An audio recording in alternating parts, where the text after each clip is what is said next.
షర్మిలమ్మను ముఖ్యమంత్రిని చేయండి, మేము కాంగ్రెస్ పార్టీని బలోపేతం చేస్తాము, జగన్ జైల్లో పెట్టండి అని నా భర్త ఆయనకు చెప్పాడట. ఏమైనా అర్థం ఉందా అని అడుగుతున్నాం. ఇప్పుడు ప్రణబ్ ముఖర్జీ గారు లేరు చెప్పటానికి. అలాంటి పెద్ద మనిషి పేరును కూడా మీరు వదిలిపెట్టడం లేదు అంటే అసలు మీ కుట్రలకు మీ కుతంత్రాలకు ఏదైనా హదుపు ఏదైనా ఉందా? నా భర్తకు పదవీకాంక్ష ఉందా?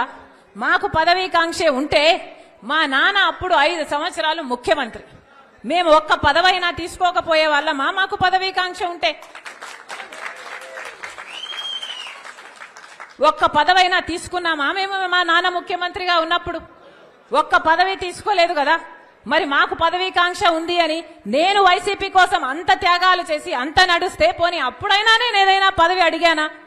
పోనీ అప్పుడైనా నేను పదవులు అడుగుంటే నాకు పదవీకాంక్ష ఉంది అని మీరు అనొచ్చు.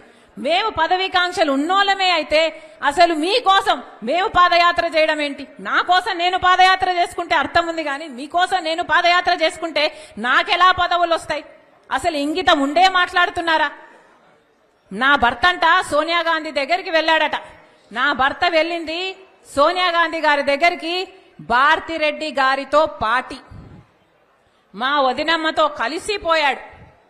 పోని నా భర్త షర్మిలమ్మను ముఖ్యమంత్రి చేయండి అని అడిగాడు అని అంటున్నారే, అది భారతిరెడ్డి గారి ముందు అడిగాడా వెనకాల అడిగాడా? పోనీ దీనికి భారతిరెడ్డి గారు ఏమైనా సాక్ష్యం చెప్తారా? ఏమైనా అర్థం ఉండి మాట్లాడుతున్నారా? పోనీ ప్రణబ్ ముఖర్జీ గారు చెప్పారంటున్నారే, ఆయన ఆన్ రికార్డ్ గా ఎక్కడైనా ఈ మాట మాట్లాడా? ఎక్కడా మాట్లాడలేదు. ఆయన ఇప్పుడు చనిపోయాడు, బదులు చెప్పడానికి లేడు కనుక ఆయన పేరు తీసుకుంటున్నారు. పోనీ ఆయన కొడుకు బతికే ఉన్నాడు, ఆయన కొడుకున్నాడు. పోనీ ఆయన కొడుకు చేత అయినా చెప్పించండి మీరు, మీకు దమ్ముంటే, మీది నిజమైతే. చెప్తున్న ఒక్క మాట మీరు రుజువు చేసుకోలేరు. ఇష్టం వచ్చినట్లు జోకర్ల చేత, ఎవడి చేత వీలైతే వాడి చేత ఏది కావాలంటే అది మాట్లాడిస్తున్నారే. ఉచ్చం నీచం అవసరం లేదా? ఆడపిల్ల అన్న ఇంగితం కూడా లేదా? వ్యక్తిగతంగా టార్గెట్ చేస్తారా? ఇంకా సాక్షి అట ఇప్పుడు తెలంగాణలో నాతో కలిసి పనిచేసిన వాళ్లకు ఫోన్లు చేసి షర్మిలమ్మకు వ్యతిరేకంగా మీరు మాట్లాడితే మేము మీకు కవరేజ్ ఇస్తామని ఫోన్లు చేస్తున్నారు, వాళ్ళకు కవరేజ్ ఇస్తున్నారు. అక్కడ తెలంగాణ పార్టీలో నాతో కలిసి ఏ సాక్షిలో అయితే నాకు సమాన భాగం ఉందో అదే సాక్షిని వాడుకొని ఈరోజు నా మీద వ్యతిరేకంగా మీరు ఇంత దూషిస్తారా? ఇంత ఘోరంగా వ్యవహరిస్తారా? ఇంత నీచంగా ప్రవర్తిస్తారా? ఇంత అవసరం ఉందా? ఇంత నీచానికి దిగజాల్చాల్సిన అవసరం ఉందా? ఈరోజు వ్యక్తిగతంగా మాట్లాడాల్సిన అవసరం ఏముంది అని అడుగుతున్నా. నేను ఇష్యూల మీద మాట్లాడుతున్నా. మీరు స్పెషల్ స్టేటస్ కోసం ఎందుకు కొట్లాడలేదు అని నేను నిలదీస్తున్నా. మీరు పోలవరం కోసం ఎందుకు కొట్లాడలేదు, ఎందుకు తేలేదు అని నేను అడుగుతున్నా. బీజేపీతో మీకు దోస్తీ ఉంది, మీరు బానిసలుగా ఉన్నారు. మనకు రాజధాని ఏమైంది? మన బిడ్డలకు ఉద్యోగాలు ఏమైనాయి? కనీసం క్రాప్ ఇన్సూరెన్స్ కూడా ఎందుకు లేదు అని నేను ప్రశ్నిస్తుంటే ఒక్కసారైనా ఒక ఇష్యూ మీద మీరు సమాధానం చెప్పకుండా రోజుకొక జోకర్ చెప్పిస్తారు. అది మళ్ళీ సోషల్ మీడియాలో మొత్తం పబ్లిసిటీ ఇచ్చుకుంటారు.